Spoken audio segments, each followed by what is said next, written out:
السلام عليكم ورحمة الله وبركاته. الحمد لله والصلاة والسلام على أشرف رسول الله وعلى آله وأصحابه الفائزين بالله أما بعد. قال رسول الله صلى الله عليه وسلم: يؤتى يوم القيامة بأناس معهم من الحسنات كأمثال تهامة حتى إذا جيء بهم جعله الله هباء منثورا ثم يقذف بهم في النار. فقيل: يا رسول الله كيف ذلك؟ قال: كانوا يصلون ويصومون ويزكون ويحجون غير أنهم كانوا إذا عرض لهم شيء من الحرام أخذوه فأحبط الله أعمالهم.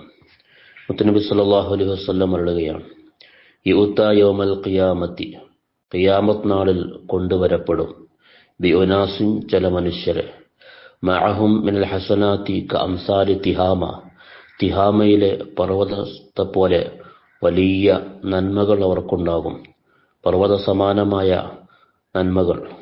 ഹത്താ ഇദാ ജീഅ ബിഹിം ജഅലഹുല്ലാഹു ഹബാഅൻ മൻസൂറ, ആ വലിയ സൽക്കർമ്മങ്ങളുമായി വരുന്ന മനുഷ്യരുടെ അമലുകളെ അള്ളാഹു കാറ്റിൽ പറത്തപ്പെട്ട പൊടികളെപ്പോലെ വിതറപ്പെട്ട ധൂളികളാക്കി മാറ്റും. അള്ളാഹു അതെല്ലാം, ആ നന്മകളെല്ലാം നശിപ്പിച്ചു കളയും. അവർക്ക് ആ നന്മകളെ കൊണ്ട് ഒരു ഉപകാരവും ഉണ്ടാവുകയില്ല. സുമ്മ യഖ്ദിഫുഹും ഫിന്നാർ, പിന്നീട് അവരെ നരകത്തിലേക്ക് വലിച്ചെറിയപ്പെടും. ഫഖീല: യാ റസൂലല്ലാഹ് കൈഫ ദാലിക? അപ്പോൾ അള്ളാഹുവിന്റെ റസൂലിനോട് ചോദിക്കപ്പെട്ടു: അള്ളാഹുവിന്റെ പ്രവാചകരെ, ഇതെങ്ങനെയുണ്ടാകുന്നു?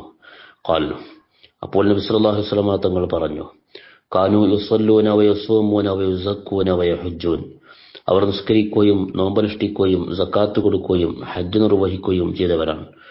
ഗൈറ അന്നഹും കാനൂ ഇദാ അറള ലഹും ശൈഉൻ മിനൽ ഹറാമി അഖദുഹു, പക്ഷേ ഈ നന്മകളെ കൊണ്ടെങ്കിലും അവർക്ക് ഹറാമു വല്ലതും വന്നാൽ, നിഷിദ്ധമായ സമ്പാദ്യം അവർക്ക് വന്നാൽ അതവർ എടുക്കും. ഫഅഹബത്തല്ലാഹു അഅമാലഹും, അത് കാരണം അല്ലാഹു സുബ്ഹാനഹു വതആല അവരുടെ സൽക്കർമ്മങ്ങളെല്ലാം ബാത്തിലാക്കും, എല്ലാം നിഷ്ഫലമാക്കും.